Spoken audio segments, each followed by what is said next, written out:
She was not equal to the exertion of talking to us, and our visit to the sick room was a very short one. Aunt Cassandra soon taking us away. I do not suppose we stayed a quarter of an hour, and I never saw Aunt Jane again. I think she must have been particularly ill that day, and that in some degree she afterwards rallied.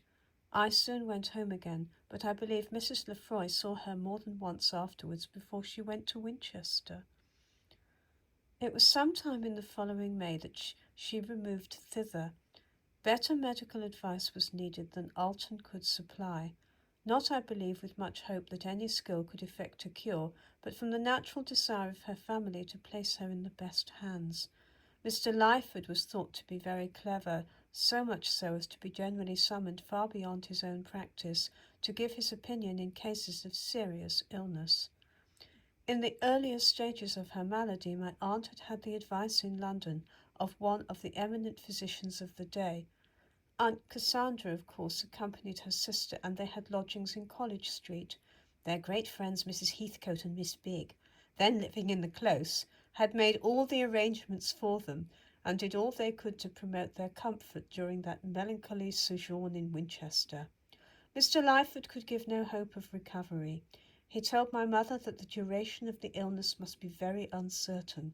It might be lingering, or it might, with equal probability, come to a sudden close, and that he feared the last period, whenever it arrived, would be one of severe suffering, but this was mercifully ordered otherwise.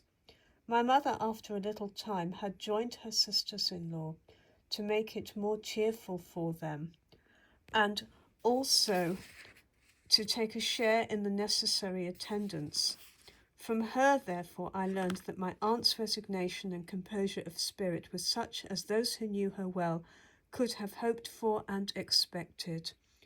She was a humble and believing Christian. Her life had passed in the cheerful performance of all home duties, and with no aiming at applause. She had sought as if by instinct to promote the happiness of all those who came within her influence. Doubtless she had her reward in the peace of mind which was granted to her in her last days. She was quite aware of her own danger. It was no delusive hope that kept up her spirits, and there was everything to attach her to life. Though she had passed by the hopes and enjoyments of youth, yet its sorrows also were left behind. And autumn is sometimes so calm and fair that it consoles us for the departure of spring and summer. And thus it might have been with her. She was happy in her family and in her home, and no doubt the exercise of her great talent was a happiness also in itself, and she was just learning to feel confident in her own success. In no human mind was there less of vanity than in hers. Yet she could not but be pleased and gratified as her works, by slow degrees, made their way in the world with constantly increasing favour. She had no cause to be weary of life, and there was much to make it very pleasant to her.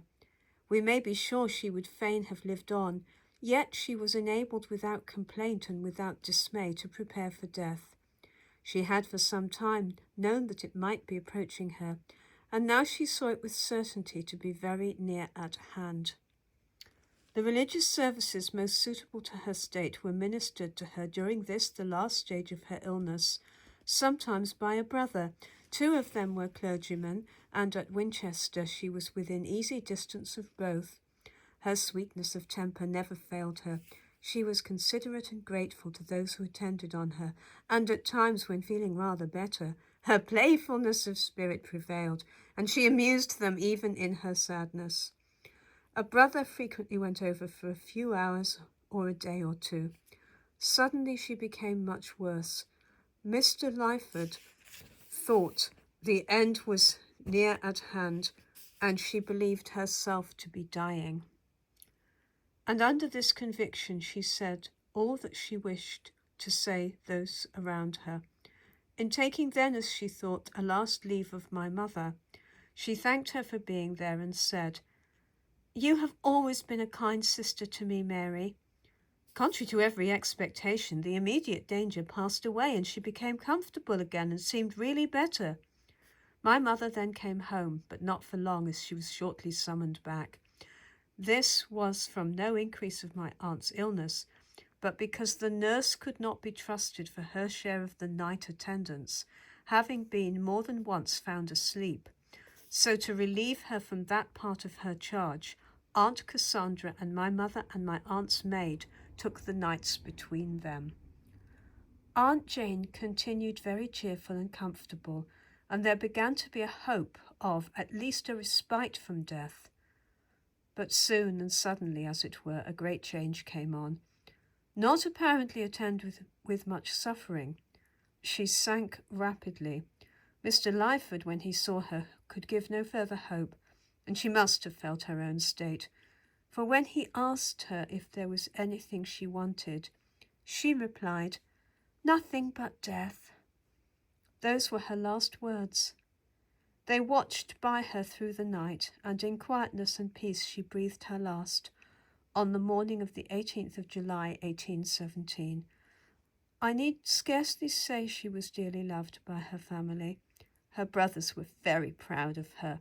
Her literary fame at the close of her life was only just spreading, but they were proud of her talents, which they even then estimated highly, proud of her home virtues, of her cheerful spirit, of her pleasant looks, and each loved afterwards to fancy a resemblance in some daughter of his own to the dear Aunt Jane, whose perfect equal they yet never expected to see.